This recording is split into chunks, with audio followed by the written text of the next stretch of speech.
ګناه یو څو ضررونه ځان سره یاد ساته یو سړی د ګناه نه ځان نه صبري د ټولو نه اولنی نقصان دار چې مصیبت به دې سړي له متوجه کیږي هر وخت بل د دې انسان د زړه به زنګ پیدا کړي دریم د دې انسان به دغه شان د زړه تکتوري څلورم دا سړی به د رب العالمین نه لرې شي او پنځم د دې انسان په دې زړه باندې رب العالمین مهر ولګوي ختم قرآن وایي چې اثر به در باندې نه کوي شپږم دغه انسان چې دا ګناهونه نه ځان نه ساتي دا به د الله په نسبت باندې په دې ټولو انسانانو کې بې ذلیله او اووم عجیبه نقصان دا ده نیک نوم به د الله ورکړي په جامعه کې د نیک نوم ګټلی دی خو چې ګناهونو له وړاندې شوې ستا هغه نیک نوم به هېڅ رب العالمین ورکړي اتم د دې سره نقصان د برکتونو راځي نهم نقصان د ګناهونو دا چې انسان له قحط متوجه کېږي او لسم د انسان له علم لرې کېږي علم سلف کې یو سړی پردی زنانه له کاته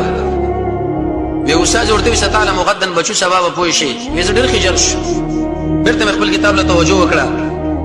په کدا چې کله فارغ شوم وړ ډېر مدورس هغه تصور ما په دماغ باندې راغی چې سبې راځي کېدم به زما دماغونه ټول علم الله عز وجل اخسته زمونږ الله خو ډېر قوي ذات دی هغه زمونږ پروا نه لري من بده شنو کوم غوونو بس دا کار کیږي کوم غنوي دا کار نه کیږي نه من نو د دین کار روانو من یو د دین کار روان دی من بنو د دین کار رواني ځکه دې زموږ رب العالمین دی یو لسم د سړي د غړک لکېږي دولسم په دې سړي باندې الله د خوان د لعنت مسله متوجه کیږي دیر لسم نقصان د سړي د رب العالمین نه لري کیږي او څوارلسم نقصان حدیث کې راځي مسند احمد کې محمد رسول الله فرمایي د رزق کړي په دې سړي باندې راتنګي معنا رزق ختميږي رزق به لري شي تاسو له دکانداران د پردو زنانو سره غلط تعلقات هم ساتي او دا قشان خبرې هم کوي بیا به کې دا اسباب کا په نومونی خودلی دا ولې به پیر شه به مولا شه مال ویری چې په دې کې رزق زیاتېږي دا غلطه ده رسول الله فرمایي صلی الله علیه وسلم چې کله د ګناه وکړه د ګناه نقصان دا به هغه ګاګ به الله ختم کی رزق به دې شي بنزم محمد رسول الله فرمایي چې عمل به الله برباد کی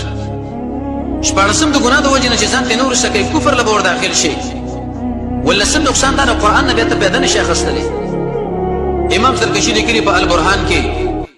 چې د قرآن نه د فائدو د خسرو د لپاره تقریبا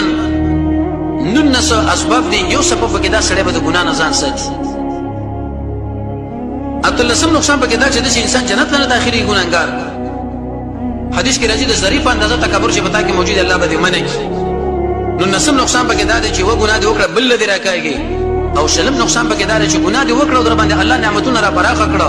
محمد رسول الله فرمایي دا استدراج دی ګيري کې بنا خو کې ګیر شنو یو دم به ګيري کی دشه به دې ګیر کی استاد رب نیول چې د شدید هغه ډیر سخت دي چې موږ الله ورته سخت ویل دي به دا سخت دي چې کم خلک نیول دي هغه خلکو ته پوښتنه وکړه بوختنه یو مشتم د دنیا عذاب درته متوجي شي دویشتم قرآن په دې باندې تصریح کړی چې سړی د ګناه نه ځان نه ساتي د انسان له قرآن د خر لقب ورکړی دی د سپي لقب ورکړی دی د محمد رسول الله په احادیث کې ورته د خنزیر لقب ورکړی شوی دی خر به ته به خلک وایي سپي درشتم چې په دې انسان باندې د ژوند راتنګي مخکې درس موږ تاسو ویلو چې هر سړی د دین شکایت کوي چې زما د ژوند قید د وجه سره ځکه موږ په دې ګناهونو کې بالکل ورډوبي ګناه جمع ګناه څلورشم د انسان به الله د کېسته ژوند محروم کی هر څه اسباب برابر دي ته پریشان دي رسول الله فرمایي وی غنا زړه ده په دې باندې سړی مالدار کېږي نه چې ډېری بنگلي ولري او ډېر تجارتونه ولري او ډېر پلازي ولري او ډېر شرکتونه ولري بلکې زړه چې غني بس دغه غني دي پنځشتم د انسان بل شرمنده کی شپږشتم نقصان د ګناه ده چې د انسان لپاره د زړه تورواله ولګيږي ویشتم نقصان ده چې د انسان بدل الله طاعت نه محروم شي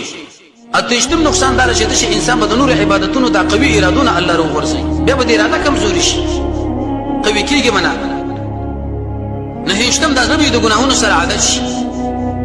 درشم نقصان ده چې د کفارو میراث ته تاسو الله واخستو بلکې د محمد رسول الله میراث الله پکار دی شوی قران او سنت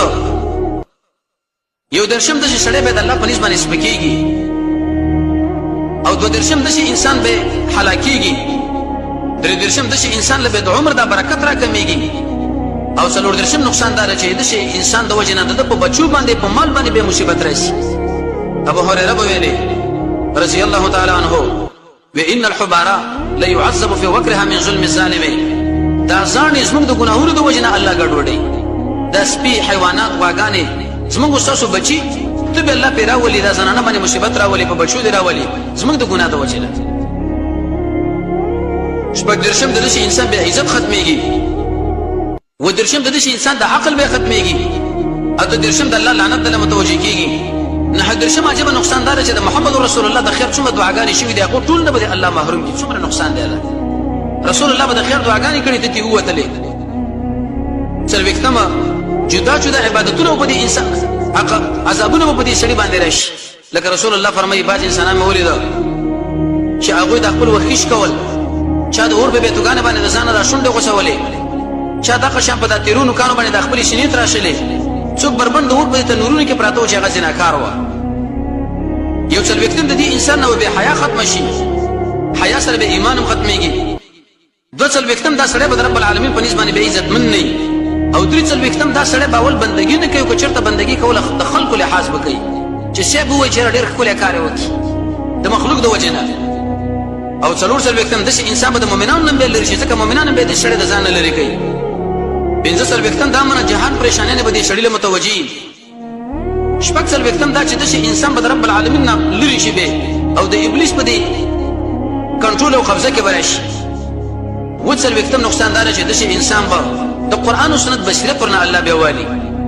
اته څلوېښتم دا منه د ابلیس او د هغه د ملګرو قبضه نهه څلوېښتم دا منه د ده هغه مخاورستوب به ختم شي چې خلکو له وړاندې کوي دا دې را مخامخ کړي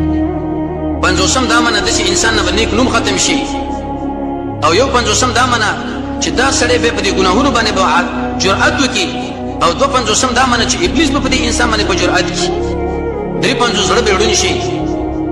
څلور پنځوسم نقصان د ګناه دا دی چې تا د خپلو دشمنانو سره کومک وکړې په دې کې چې راځې په ما باندې او ما ځان لاندې کړې د ګناه د وجې نه شپږ پنځوسم دا منه چې په دې خپل خاندان باندې د ظلم وکړې په دې مور او پلار چې د ګناه د وجې نه هغه رټېږي او اووه پنځوسم نقصان دا دی چې د انسان نه مرتبه اخیستلی کېږي اته پنځوس د قبر عذاب به د انسان له متوجي نهه پنځوسم داسې انسان به د خپل رحمت نه رب العالمین به یې لرې کړي او شپېته